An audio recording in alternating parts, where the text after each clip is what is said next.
बिस्मिल्लाहिर्रहमानिर्रहीम। अस्सलाम वालेकुम डियर स्टूडेंट्स। ऑनलाइन सेशन के इस पहले लेक्चर में आज हमने डिस्कस करना है कम्बिनेशन ऑफ कैपेसिटर्स। ठीक है, तो कम्बिनेशन ऑफ कैपेसिटर्स में हम डिस्कस करेंगे कि हम कैपेसिटर्स को सीरीज़ में कनेक्ट कर सकते हैं या फिर हम कैपेसिटर्स को पैरेलल में कनेक्ट कर सकते हैं। ठीक है, तो सबसे पहली बात तो ये ऑब्ज़र्व करनी ज़रूरी है कि कम्बिनेशन हम करते क्यों हैं कैपेसिटर्स की। अगर एक सिंपल यूज़ हम देखें कि हम कंबाइन करते हैं कैपेसिटर्स को, तो उसका मकसद क्या है, हम क्यों कंबाइन करते हैं कैपेसिटर्स को। तो हम इसलिए कंबाइन करते हैं, इसका बेसिक जो है, जो सबसे बुनियादी मकसद है कैपेसिटर्स को कंबाइन करने का, वो ये है कि हमें जब एक रिक्वायर्ड कैपेसिटेंस हमारे साथ मार्केट में अवेलेबल नहीं होती, तो हमारे साथ जो कैपेसिटर्स अवेलेबल होते हैं उनको सीरीज़ में या पैरेलल में कनेक्ट करके हम अपना इक्विवेलेंट इफ़ेक्ट जो है वो निकाल लेते हैं। जैसे लेट्स सपोज़ कंसिडर करें कि हमें एक सर्किट में 6 फैरेड का कैपेसिटर चाहिए। ठीक है, लेकिन 6 फैरेड का कैपेसिटर हमारे साथ फ़र्ज़ करें मार्केट में अवेलेबल नहीं है, तो हम क्या कर सकते हैं कि हम 3 फैरेड के 2 कैपेसिटर्स को पैरेलल में कनेक्ट कर सकते हैं। ये जो कम्बिनेशन है, ये कम्बिनेशन, ये पैरेलल कम्बिनेशन है। तो ये 3 फैरेड का एक कैपेसिटर और 3 फैरेड का दूसरा कैपेसिटर अगर हम पैरेलल में कनेक्ट करें, तो इनका जो कंबाइंड इफ़ेक्ट होगा वो एक कैपेसिटर बन जाएगा जिसकी कैपेसिटेंस कितनी होगी, 6 फैरेड होगी। तो ये एक बेसिक यूज़ है कैपेसिटर्स को कंबाइन करने के लिए कि हम अपने मकसद की जो इक्विवेलेंट कैपेसिटेंस है वो हम फाइंड कर सकें, वो हम मालूम कर सकें। ठीक है, तो ये तो बात हो गई थोड़ी सी एक बेसिक यूज़ पे कि सीरीज़ और पैरेलल कम्बिनेशन जो हैं वो हम क्यों करते हैं। अब आते हैं सीरीज़ और पैरेलल कम्बिनेशन की तरफ। सो सीरीज़ कम्बिनेशन और पैरेलल कम्बिनेशन,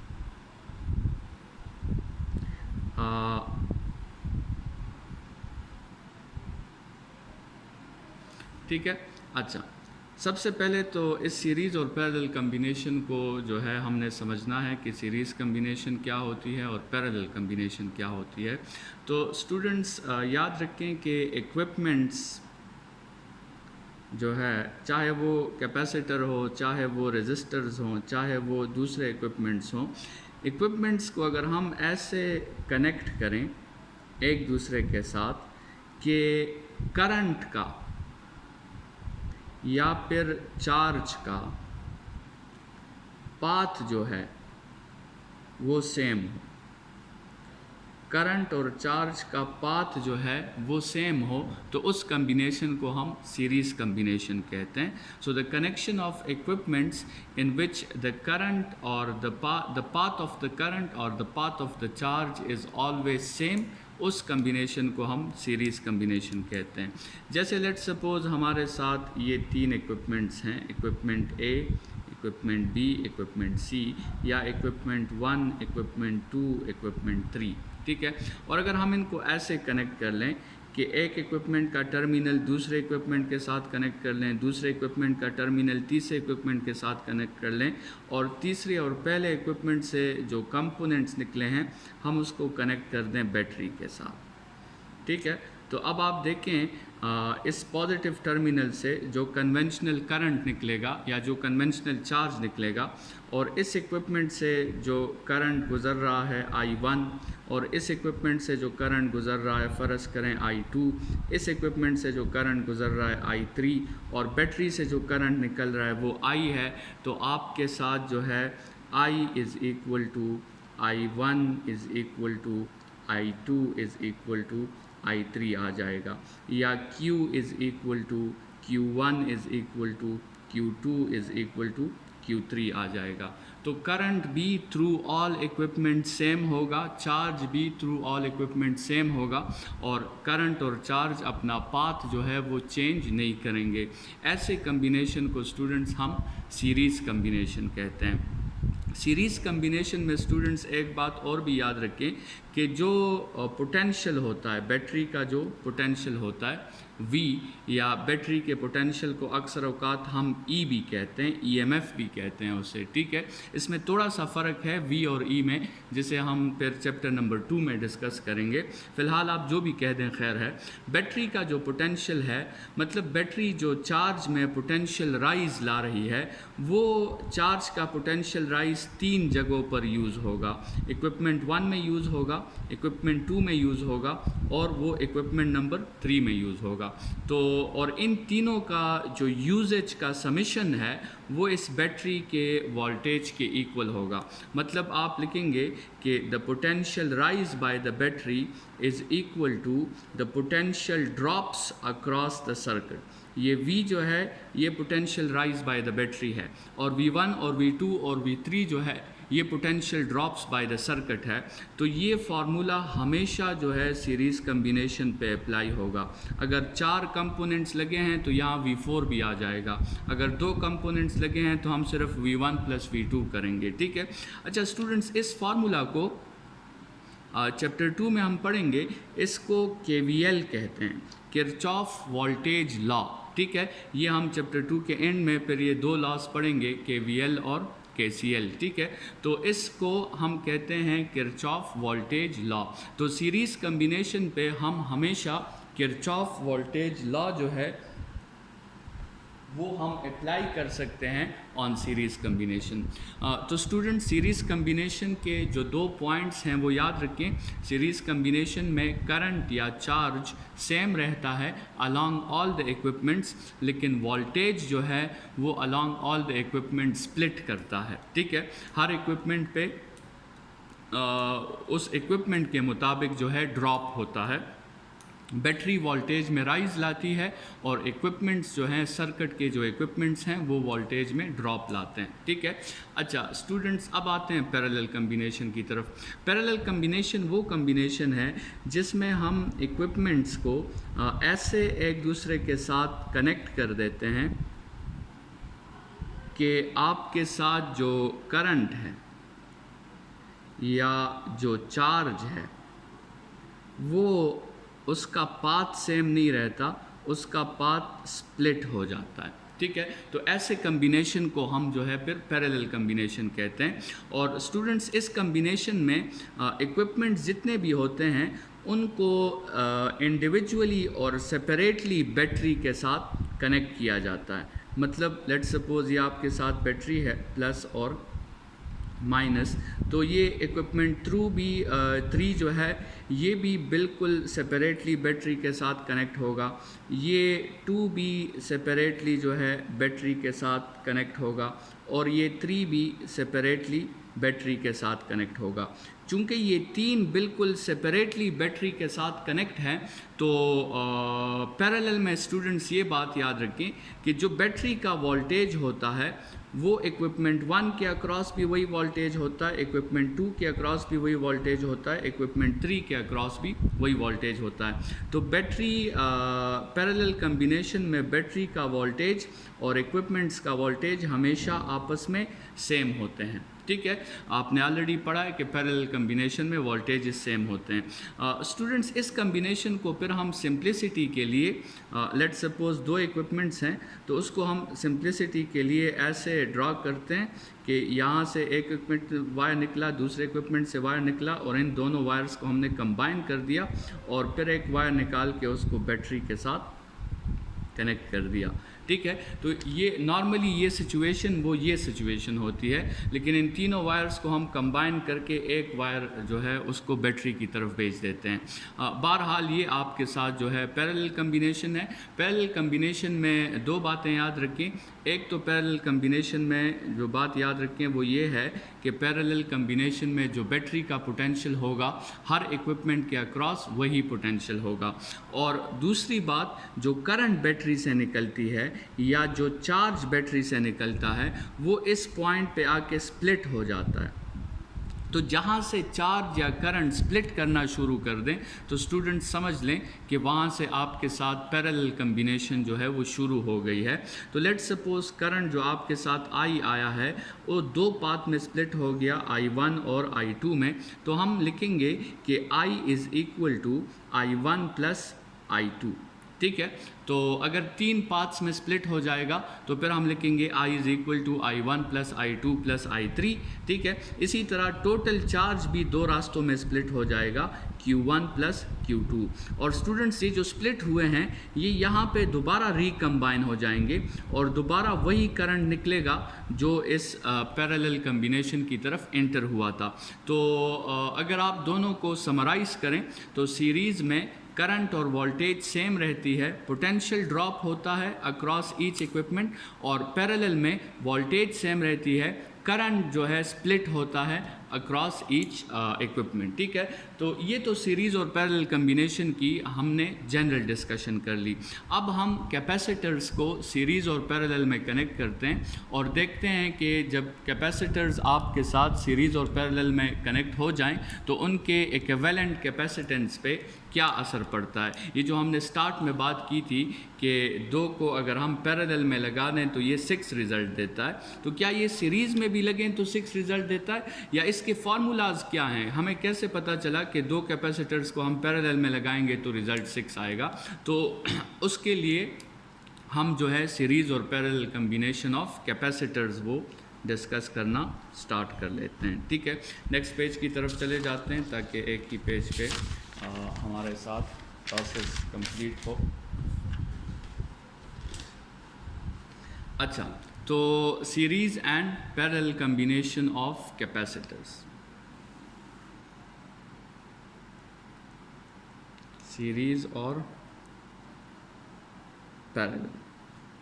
तो सबसे पहले तो हम डायग्राम ड्रा कर लेते हैं। लेट्स सपोज हम दो रेजिस्टर्स ले लेते हैं, दो कैपेसिटर्स ले लेते हैं। तो अगर हम उसको ऐसे कनेक्ट करेंगे, ये C1 कैपेसिटेंस है, ये C2 कैपेसिटेंस है, और इन्हीं दो को अगर हम ऐसे कनेक्ट कर लें तो फिर हम इसे पैरेलल कम्बिनेशन कहेंगे, ठीक है।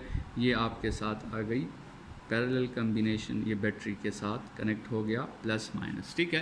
तो इसको C1 कह देते हैं, इसको C2, यहाँ पे ये भी C1, ये हो जाएगा C2। ये बैटरी का वोल्टेज है V, यहाँ भी बैटरी का वोल्टेज है V, ठीक है। अच्छा, यहाँ से जो चार्ज निकलता है बैटरी से उसको Q कह देते हैं।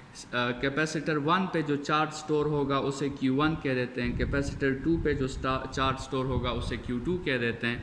अच्छा, यहाँ भी जो है जो चार्ज निकलेगा उसे Q कह देते हैं, कैपेसिटर 1 पे जो चार्ज स्टोर होगा उसे Q1 का नाम दे देते हैं, कैपेसिटर 2 पे जो चार्ज स्टोर होगा उसे भी Q2 का नाम दे देते हैं, ठीक है।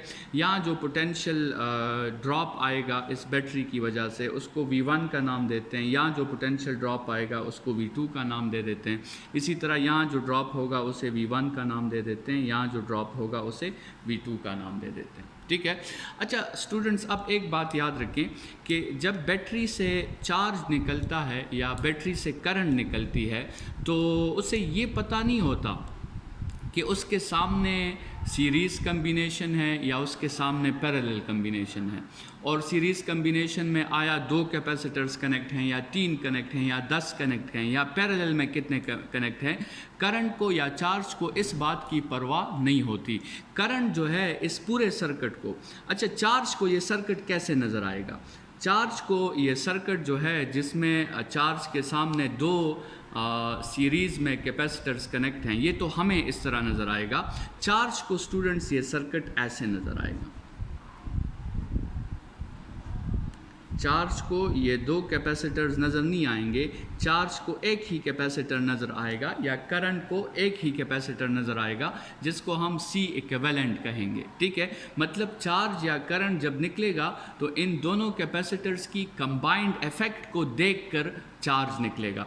इसी तरह ये जो कम्बिनेशन है ये भी चार्ज को ऐसे नज़र आएगा कि एक ही कैपेसिटर उसे नज़र आएगा जिसमें उन दोनों का पैरेलल का कंबाइंड इफेक्ट जो है वो मौजूद होगा, ठीक है। तो मकसद इस टॉपिक का यही C इक्विवेलेंट फाइंड करना है, ठीक है। ये जो डायग्राम है ये फॉर आवर सेल्फ्स है, ठीक है, फॉर अस है, और ये जो डायग्राम है ये फॉर करंट है या फॉर टोटल चार्ज है। इसी तरह ये जो डायग्राम है ये हमारे लिए है, और ये जो डायग्राम है ये वो डायग्राम है जिस तरह करंट उसे देख रहा है, या फिर चार्ज जो उसे देख रहा है वो उसे इस तरह देख रहा है। ठीक है स्टूडेंट्स, तो यहाँ पर भी बैटरी वही V है और चार्ज जो निकल रहा है वो वही Q है। यहाँ पे बैटरी वही V है, चार्ज जो निकल रहा है वो वही Q है। ठीक है, अब आते हैं डिराइवेशन की तरफ। स्टूडेंट्स, हमने अभी थोड़ी देर पहले बात की कि ये जो सर्किट है सीरीज़ सर्किट, इस पे हम हमेशा अप्लाई करते हैं किसको अप्लाई करते हैं? हम हमेशा अप्लाई करते हैं KVL को, Kirchhoff voltage law. Kirchhoff voltage law क्या कहती है कि किसी सर्किट के लिए वोल्टेज का जितना राइज आता है उतना ही उस सर्किट में वोल्टेज का ड्रॉप भी आता है। ठीक है, तो अगर इस लॉ के लिहाज से आप इसके लिए स्टेटमेंट लिखेंगे तो वोल्टेज राइज V है और ड्रॉप जो है वो V1 और V2 है। तो स्टूडेंट्स आप लिखेंगे V is equal to V1 plus V2। और स्टूडेंट्स इस पैरेलल के लिए हम जो अप्लाई करते हैं वो हम अप्लाई करते हैं KCL, Kirchhoff's current law. Kirchhoff's current law कहता है कि वो करंट जो इंटर हो जाता है किसी जंक्शन में वो इक्वल होता है उस करंट के जो निकलता है। ठीक है, तो ये स्टूडेंट्स आपके साथ जंक्शन है। इसमें देखें I करंट इंटर हो रहा है और I1 और I2 निकल रही हैं, या Q चार्ज इंटर हो रहा है और Q1 और Q2 जो है वो निकल रहा है। तो आपके साथ यहाँ पे जो स्टेटमेंट होगा KCL का वो होगा Q is equal to Q1 plus Q2। ठीक है, तो सीरीज़ का KVL का स्टेटमेंट है और पैरेलल में KCL का स्टेटमेंट है। ठीक है, अच्छा ये बात जो है क्लियर हो गई, तो फिर हम आगे बढ़ते हैं और लॉ ऑफ कैपेसिटेंस जो है, लॉ ऑफ कैपेसिटेंस जो हमने क्लास में डिस्कस किया था, लॉ ऑफ कैपेसिटेंस आपके साथ है Q is equal to CV। यहाँ से V की वैल्यू क्या आ जाएगी? V की वैल्यू आपके साथ आ जाएगी Q बाई C। ठीक है, अच्छा अब ये V की वैल्यू हमने यहाँ पे पुट करनी है स्टूडेंट्स। इस V की जगह अकॉर्डिंग टू दिस सर्किट, इस V की जगह हम लिखेंगे Q by C equivalent put कर देंगे। अच्छा, V1 की जगह फॉर दिस वन, इसके लिए V1 की जगह हम लिख लेंगे Q1 बाई C1, और V2 की जगह हम लिख देंगे Q2 बाई C2। ठीक है, तो ये तीनों वैल्यूज़ जो हैं स्टूडेंट्स ये हम इस इक्वेशन नंबर 1 में पुट कर लेंगे, तो आपके साथ आ जाएगा Q by C equivalent is equal to Q1 by C1 plus Q2 by C2। Student, जैसे आपको पता है कि सीरीज़ में चार्जेस जो हैं वो तो सेम होते हैं, मतलब ये Q और Q1 और Q2 ये तो तीनों आपस में सेम हैं। तो आप जो है Q1 और Q2 की जगह Q लिख के उसको कॉमन कर लें, तो आपके साथ आ जाएगा Q by C equivalent is Q by C1 plus Q by C2। Students, यहाँ से अगर आप Q को कॉमन कर लें तो आपके साथ 1 by C1 plus 1 by C2 आ जाता है। इस Q को इस Q के साथ कैंसिल कर लें तो 1 by C equivalent is equal to 1 by C1 plus 1 by C2। ये स्टूडेंट्स आपके साथ सीरीज़ कम्बिनेशन में जो रिज़ल्ट जो करंट को, जैसे हमने कहा था कि ये सर्किट कैसे नज़र आता है, तो करंट के लिए जो इन दोनों का कंबाइंड इफेक्ट है वो आपने किस फार्मूला से फाइंड करना है? वो आपने इस रेसिप्रोकल फार्मूला से फाइंड करना है। ठीक है, अगर 3 कैपेसिटर्स हों तो फिर 1 बाई C3 भी आ जाएगा, अगर 4 कैपेसिटर्स हों तो 1 बाई C4 भी आ जाएगा। ठीक है, अच्छा अब आते हैं इसी डिराइवेशन को पैरेलल के लिए करते हैं। पैरेलल के लिए भी हम मेंशन करते हैं लॉ ऑफ कैपेसिटेंस। सबसे पहले वो है Q is equal to CV। इसको और सिंप्लीफाई करने की ज़रूरत नहीं है क्योंकि हमने Q में ही वैल्यूज़ पुट करनी है। स्टूडेंट्स, Q की जगह हम वैल्यू पुट करेंगे CV इक्विवेलेंट, Q1 की जगह हम वैल्यू पुट करेंगे C1 V1, Q2 की जगह हम वैल्यूज़ पुट करेंगे C2 V2। ठीक है। तो ये वैल्यूज़ जो हैं जब हम पुट करें तो हमारे साथ आ जाएगा सी इक्विवेलेंट वी, यहाँ पे गलती हो गई, C equivalent V is equal to C1V1 plus C2V2। अब आपको पता है स्टूडेंट्स के पैरेलल में तो वोल्टेजेस जो हैं वो सेम होते हैं, क्योंकि हर इक्विपमेंट जो है इंडिविजुअली बैटरी के साथ कनेक्ट होता है। तो हम V1 की जगह भी V पुट कर सकते हैं और V2 की जगह भी V पुट कर सकते हैं। तो ये C1V प्लस C2V। अब आप इससे ये V कॉमन कर लें तो C equivalent V is equal to, V को कॉमन कर लें, C1 प्लस C2 रह जाएगा। ये V और V आपके साथ आपस में कैंसिल आउट हो जाएंगे और आपके साथ C equivalent is equal to C1 plus C2। तो स्टूडेंट्स आपको याद है स्टार्ट में हमने एक एग्ज़ाम्पल कंसिडर किया था जिसमें हमने ये कैपेसिटेंस भी 3 कंसिडर की थी और ये भी 3 कंसिडर की थी। तो हमने कहा था कि उसका कंबाइंड रिज़ल्ट जो है वो 6 आता है। तो वो अकॉर्डिंग टू दिस फार्मूला आता है C1 प्लस C2, ठीक है। तो 3 + 3 से आपके साथ 6 रिज़ल्ट आ जाता है। ये तो students equivalent effect in series और इक्विवेलेंट इफेक्ट इन पैरेलल पे हमने बात कर ली। अब ये जो फार्मूलाज निकले हैं हमारे साथ, इस फार्मूला को हम कहते हैं कि this is the formula of reciprocal addition.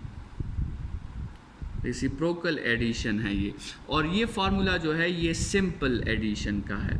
इस रेसिप्रोकल एडिशन और सिंपल एडिशन की कुछ प्रॉपर्टीज़ हैं, लेकिन उन प्रॉपर्टीज़ को समझने से पहले हम इस फार्मूला को वर्ड्स में कैसे कह सकते हैं। अगर हम इस फार्मूला को वर्ड्स में डिफ़ाइन करेंगे तो स्टूडेंट्स हम ऐसे डिफ़ाइन करेंगे कि the reciprocal of the equivalent capacitance, the reciprocal of the equivalent capacitance is equal to the sum of reciprocals of all capacitance. The reciprocal of equivalent capacitance is equal to the sum of reciprocals of all capacitance. ठीक है, ये आपके साथ, लेकिन for which combination, for series combination.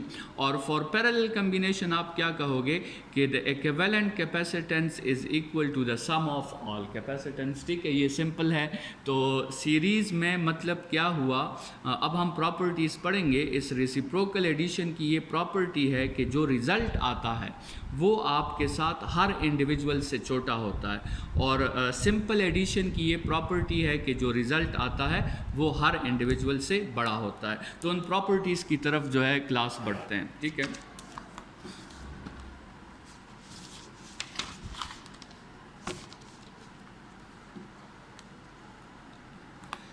तो topic हमारा है कि properties of the equivalent capacitance in series and parallel.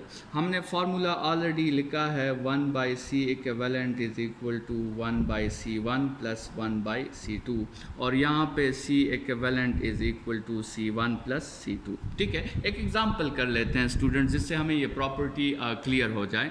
Let's suppose series में हम 2 कैपेसिटर्स कनेक्ट करते हैं और एक की वैल्यू है 10 फेरेड और दूसरी की वैल्यू है 20 फेरेड।